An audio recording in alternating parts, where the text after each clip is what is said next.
मान लीजिए आप सुबह सुबह मॉर्निंग वॉक पर निकलते हैं और अचानक से एक तेज रफ्तार गाड़ी पीछे से आपको टक्कर मार देती है। फिर बाद में पता चलता है कि गाड़ी चलाने वाला कोई आम इंसान नहीं था, वह एक अमीर बाप का अंडर एज बेटा था।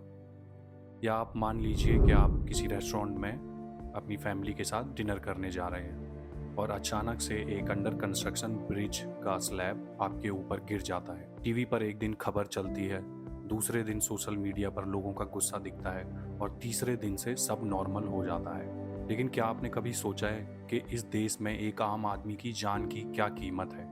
एक वायरल ट्वीट, एक मुआवजे का चेक या फिर एक दो दिन की न्यूज़ कवरेज? सच्चाई तो ये है कि भारत में एक आम इंसान की जान सिर्फ एक आंकड़ा है। कोई खुले सीवर में गिरकर मर रहा है, कोई किसी ब्रिज कोलैप्स में मर रहा है, कोई किसी गड्ढे में गिरकर मर रहा है, कोई जहरीली कफ सिरप पीकर मर रहा है। लेकिन हर बार कहानी एक सी ही होगी।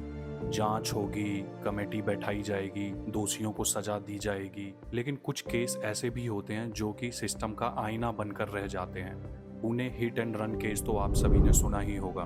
दो युवा इंजीनियर्स सड़क पर जा रहे थे, लेकिन नशे की हालत में एक अमीर बाप के नाबालिग बेटे ने पीछे से उनको ठोक दिया। फिर क्या हुआ? दोनों की जान चली गई और बदले में क्या कराया गया? एक निबंध लिखवाया गया, सिर्फ एक निबंध लिखवाया गया। और हाल ही में हमें पता चलता है कि बेल पर सारे दोषी बाहर हो गए। पूरा देश गुस्से में था, सोशल मीडिया पर ट्रेंड कर रहा था। लेकिन अगर सोचिए, ये केस वायरल नहीं होता तो क्या इस पर कार्रवाई होती? और यही सवाल तब भी उठता है जब रेप कॉन्विक्ट बाबा राम रहीम को एक नहीं, दो नहीं, बार बार पैरोल मिल जाती है। एक नॉर्मल इंसान अगर सरकारी फॉर्म में कुछ गलती कर दे तो उसे बार बार सरकारी दफ्तरों के चक्कर काटने पड़ते हैं, पर अमीर लोगों के लिए जेल भी लाउंज जैसा बन जाता है। आसाराम बापू का केस भी आपने सुना ही होगा। सालों तक केस चलता है, पीड़ित परिवार लड़ता रहता है, गवाह डरते रहते हैं, देश बहस करता रहता है और धीरे धीरे सिस्टम सबको थका देता है।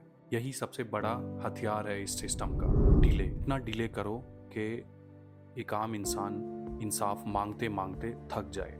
और अगर आप सवाल पूछो तो लोग कहते हैं इतने नेगेटिव मत बनो, इतनी नेगेटिविटी मत फैलाओ, देश को बदनाम मत करो, सिस्टम पर भरोसा रखो। सवाल ये है कि भरोसा आखिर कब तक? लेकिन भारत में एक नया नियम बन चुका है, जब तक आपका मामला वायरल नहीं होगा तब तक न्याय की मशीन चालू नहीं होगी। पहले हैशटैग वायरल करो, रील बनाओ, मीडिया बुलाओ, तब जाके आपकी एफआईआर लिखी जाएगी। लेकिन दोस्तों, ये वीडियो सिर्फ गुस्सा निकालने के लिए नहीं है, क्योंकि अगर हम इन चीज़ों को नॉर्मल मान लेंगे तो आने वाली पीढ़ियों को हम कैसा जस्टिस सिस्टम देकर जाएंगे। हम टैक्स देते हैं, कानून मानते हैं, दिन रात मेहनत करते हैं, तो क्या बदले में हम एक जवाबदेह सिस्टम की आशा भी नहीं कर सकते? याद रखिए, देश सिर्फ बड़े बड़े भाषणों से महान नहीं बनता। एक देश महान बनता है जहाँ पर एक अमीर और गरीब के लिए एक सामान्य जस्टिस सिस्टम हो। अगर आप भी मानते हैं कि एक सामान्य भारतीय की जान सस्ती तो बिल्कुल नहीं है, तो इस चैनल को सब्सक्राइब कीजिए, क्योंकि ये सिर्फ मेरी लड़ाई नहीं है, ये हम सबकी आवाज़ है। This is a fight against chief justice of India. जय हिंद।